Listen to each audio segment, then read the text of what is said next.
We spend so much time focusing on what's the goal of this video. Is the goal of this video to sell? Is it to raise awareness? Is it to get subscriptions? Is it to downloads?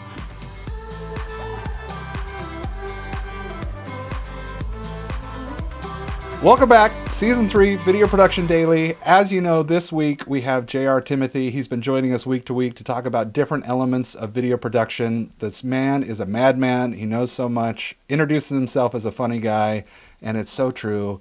We're having a little audio dance back and forth as we're trying to figure out how to hear each other on this podcast, so forgive the occasional dancing, and I'm going to let J.R. monologue a little bit. But I am thrilled to be here. Week 3, JR, we are talking about the impact that you have on someone's business. Now, Chamber Media and JR, they plan to have an impact from the very beginning. So if you go back and you listen to last week's episode where we talked a lot about pre-production, there's so much insight in there into how you actually impact someone's business. So JR works a lot in advertising and making these anchor videos and other videos that map to someone's sales funnel to really help their customers close more deals and sell things online. So customer impact, of course, is a primary focus, and it was so evident in that episode. If you haven't seen it, go back and watch it because there's so much insight there. But JR, I'm going to milk the magic cow a little bit longer, and I really want to know for Chamber Media, for JR, on a project you're involved in, what does success look like? Yeah, so success, especially for video, each client looks at success a little differently. They have different goals in mind. So a lot of it, so success for us is like a happy client on a video that sells and converts and does what we want it to. So there's a lot of different ways, especially in the video digital marketing world, that something can be successful. The important thing for that success is that you're at least planning for that success and that, you wanted to accomplish a goal and that goal was accomplished. You can have surprise successes too, of something that you didn't expect to happen and all of a sudden it's like working. You're like, wow, this video is getting a ton of engagement. We weren't planning on that, but great. So many things to talk about with success. Let's start with your basic ROI, your return on your investment. People will spend a lot of money on video productions, depending on the package they get with us. They could be spending anywhere from $7,000 for a few months or, $250,000 for our really big anchor videos that we do. Sorry, getting my camera back there. They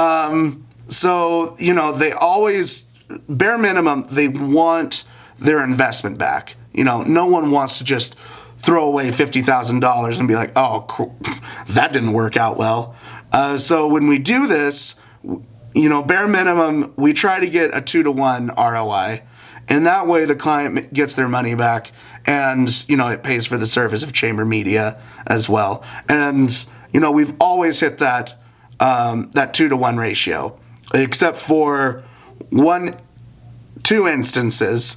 The first instance, if you listen back to in the other episodes, I talked about a mattress company that we don't speak of anymore.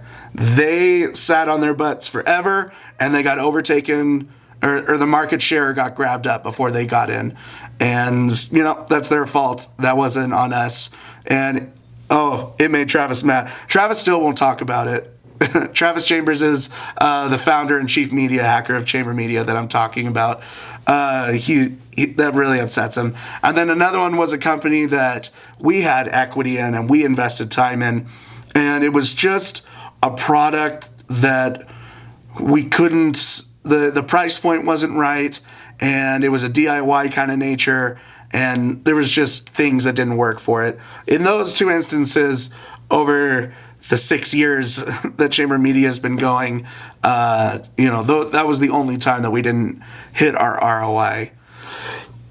Everyone else, we take into account that, this is what we want to do, and that's why we spend so much time focusing on what's the goal of this video. Is the goal of this video to sell? Is it to raise awareness? Is it to get subscriptions? Is it to downloads?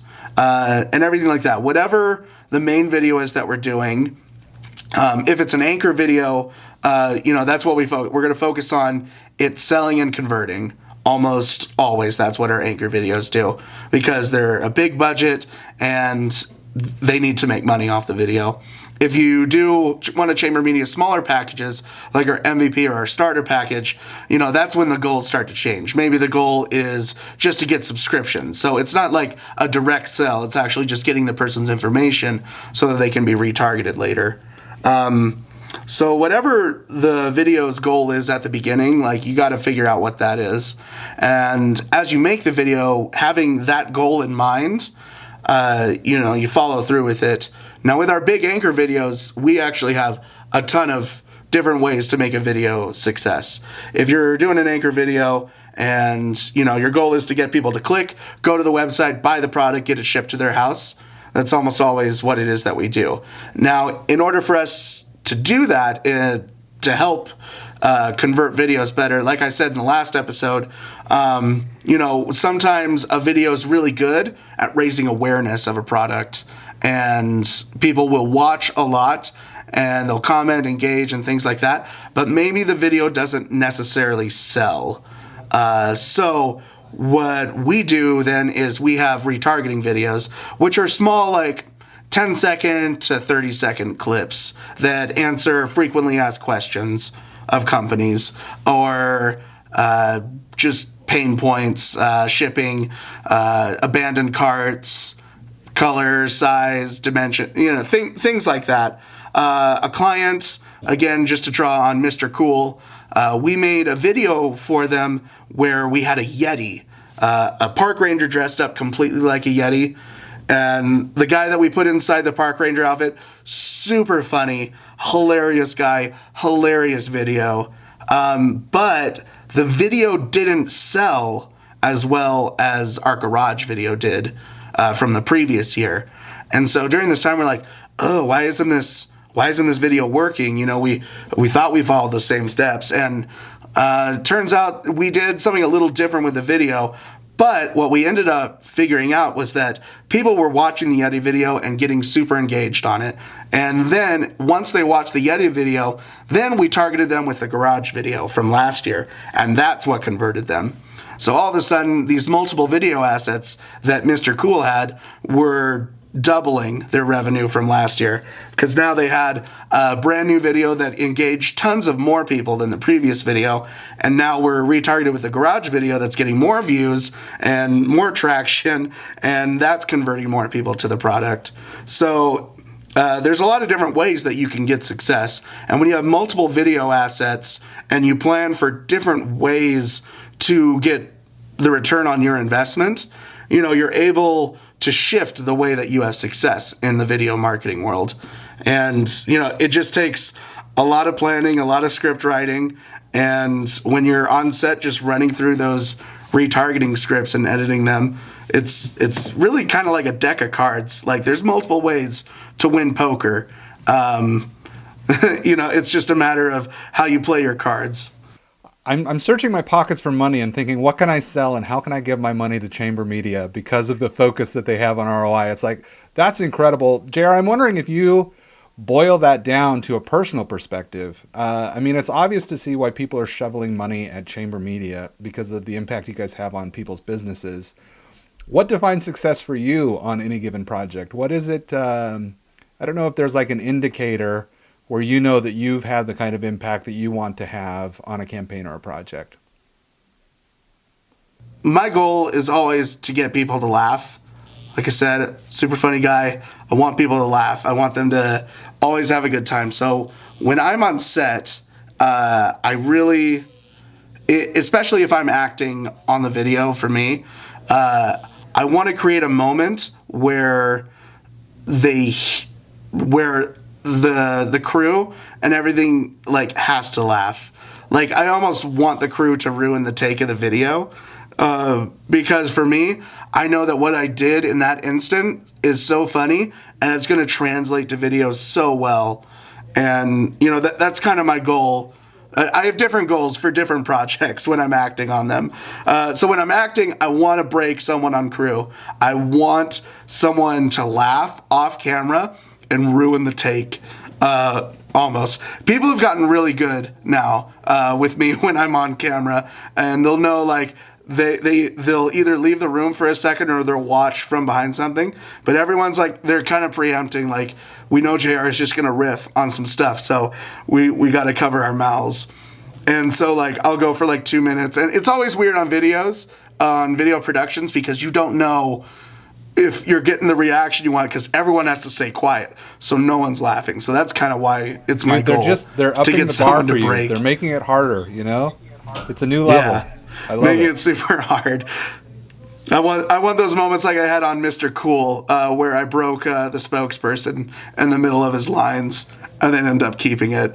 If I'm the writer of a project, success for me is making sure that the jokes I wrote actually converted and made it into the script and were done the way that I intended to write them. Because sometimes when you're a writer, the hardest thing about being a writer sometimes is writing your joke and your setup in such a specific way that it needs to translate to the director on set and the actor and everything. Because one line of description can completely change everything. And I'm trying to think of an instant where that happens. There was a product called Life of Beauty, which is like face masks and everything. And I wrote in a line that was like, well, it was like, thanks for this, God, or something like that, because it was Adam and Eve in the Garden of Eden, something like that. But what I forgot to write was a descriptor that she was supposed to be like sarcastic or something with it. So the actress was delivering this line like she was super happy and pleased with everything, and it was super weird. It was so weird. And I'm back there, and I'm just watching like, hey, Nick, she's supposed to say that sarcastic. And Nick like looked at me, he's like, oh, it's not written like that in the script. And then it was like, oh, learning moment for me. Now, and it just made my script writing stronger. So I told Nick, like, have her say it like that. And then Nick, the director, went to the actress and said, say it like this. And then all of a sudden the joke worked out. And I was like, oh, okay, great. So for me as a writer, when I see the jokes and the script done the way that I had first envisioned it and the way that we had planned for it in our concepting meeting and our pitch meetings, that's success for me. And then if I'm producing a video, when you're a producer, it's a whirlwind. For me, like, my goal for a producer is just making sure that everyone got there on time and that everyone's fed on set. Like, for me, like, that as a producer, it's like, okay, check, done. Because you're just so stressed. You're like holding in all this stress of the video shoot, and then all the actors show up and the crew shows up, and it's like, oh, okay, good. Now I can put out the next fire. I love being a producer, and it's so funny because all of your stress is in pre-production. I mean, there's stress throughout the whole project, but it's like once people start getting there and you start transferring the stress to other people, everybody starts getting stressed out right as the producer starts to calm down a little bit. So that's such a good feeling. I love it. Yeah. So, I mean, those are kind of all the main things of how I measure success for myself personally when I'm on set. Like today I got to call a fireman to see if he can turn on a fire hydrant for us for a shoot on Friday or something. So, I mean, there's still like the stress going on right now. Like, am I sweating? I love it, JR. Thank you so much for being candid with us. Thanks for sharing your stories. It is impeccable impact that you do have. There's so many reasons to engage in video production. Sometimes moving a product is one of those reasons, making someone laugh another one. But it's great to get JR's perspective, and I look forward to diving deeper with JR next week. I want to thank you so much for joining us on another episode of Video Production Daily.